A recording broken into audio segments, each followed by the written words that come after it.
and thank you so much for sharing that story. I know I appreciated it, and I know everyone who's listening and watching did and does as well. Um, I guess one of the reasons why I asked you to share that story is because you had a huge individual as your father, right? He had accomplished so much and helped so many people. Um, I guess my question is, did you were you worried about being in his shadow, and did you intentionally try to do something, be different just to not be in his shadow? And the reason for this question is I feel like um, there are a lot of people, because you may have gotten resources or connections based off of that, and I think there's a lot of people though who are worried that they don't want to get a help up, they don't want to get a handout or quote unquote handout, they don't want help from someone else because they want to be known as doing it themselves versus someone else help them.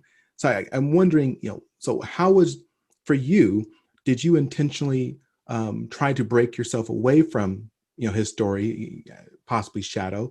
And then the second question is, what should other people think about um, using other people's help to help them in their careers? Well, I never tried to break away from my father's shadow at all. In fact, I was driven by my father's uh, words.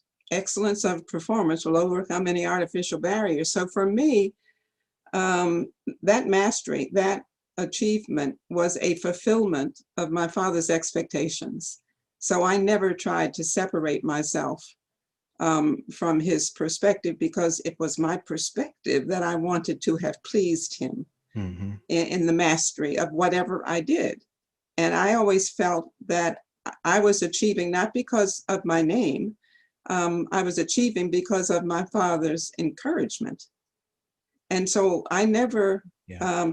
traded on that at all. Now, people may have perceived me to have been the daughter of, but that wasn't the manner in which I held myself out. I held myself out as an achiever because that was an expectation that I got from being a member of that family. Yes, ma'am. But there's also nothing wrong with having other people help you. In fact, it is smart to say to other people who you think can help. I mean, this goes back to the conversation. You don't want to be a user. You want to develop genuine relationships with people, such that if you say to them, give me some ideas about how I can open this door. I really want to be the head of the EPA, right? I really want to be the head of the AAAS, American Association for the End of Science. I want to be the dean of the Wharton School of Business. There was a wonderful African-American Caribbean woman named as the head of the Wharton School of Business, the dean.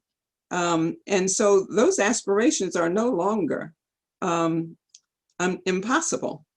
So if you say to somebody, my goal is to be the president of Yale University, my goal is to be CEO of a Fortune 500 company, or I want to be the diversity officer at Verizon, and you say that to somebody with whom you've developed a relationship, that person says, let me see if I can open that door for you. Let me see who I know.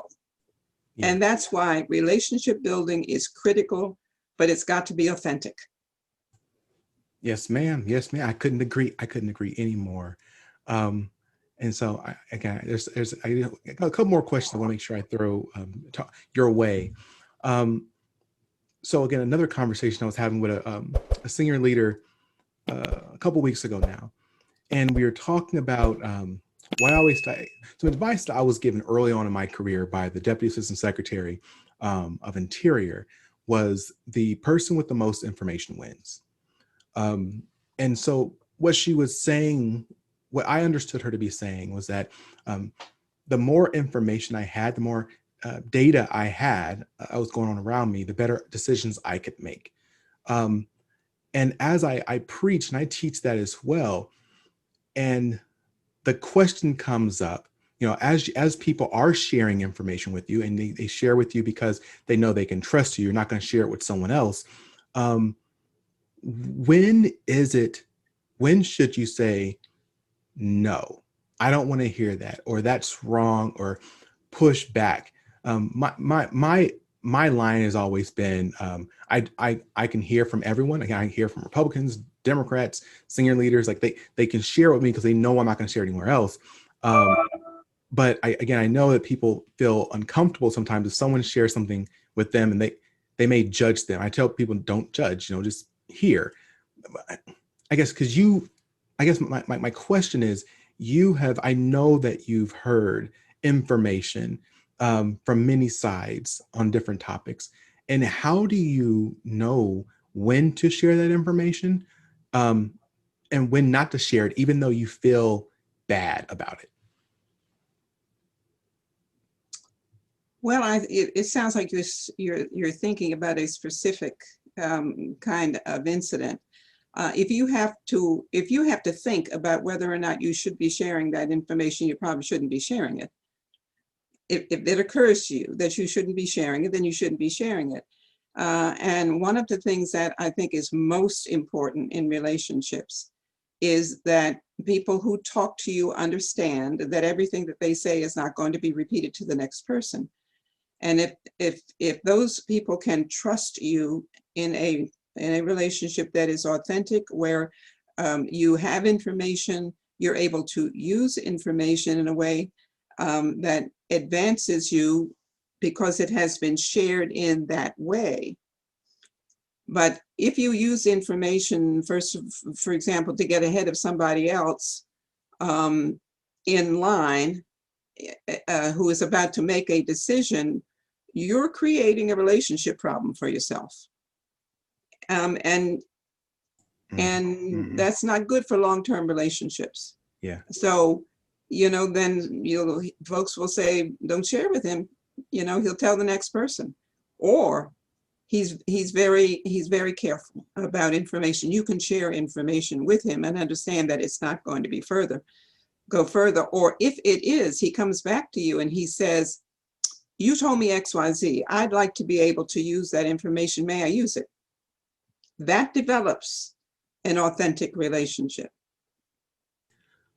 Again, I feel like my mind's just opening up. I honestly never thought of just going back to ask, actually. Again, asking is always a great tool. So just, I was always, me personally, I try to be a lockbox. So everyone knows they talk to me, it's not going anywhere. And like you said, if you use the information, to further your own devices, then you could be seen as someone who's self-focused, and maybe that person then doesn't share things with you like in the future. But literally just going back and say, hey, there's an opportunity. Do you mind if I utilize this information for that? I mean, that sounds so obvious, but it's important in maintaining the relationships. You're going to be building relationships all your life as a young man. And so will a lot of other people at your stage of life. They're going to be building relationships. And the authenticity of those relationships is what is going to keep you moving. So I guess I do want to ask you about, we're talking about relationships. Have you ever been in a situation where you had to work with someone you didn't maybe care for, didn't necessarily respect, but it was someone who you had to work with to get something done? How did you go about maintaining, or maybe building or maintaining that relationship, even though you don't even trust them? Let's say you don't like them, don't respect them, don't trust them, but they're someone you have to work with. Have you ever been in that situation? And how did you maneuver that relationship? Hello, everyone. This is Alex Tremble from GPS Leadership Solutions. And if you found this last interview to be awesome, spectacular, and actually you benefited from it, let me tell you, this is only the tip of the iceberg. Visit the alextrembleshow.com, information below in the description, and that's where you'll find the full uninterrupted interview. And I'm telling you, there's so much great content you'll hear from this past leader, as well as all the other leaders we've already interviewed. So remember, don't just look back, reach back. If there's someone who you think will benefit from this interview or any of the other interviews, make sure you share it with them.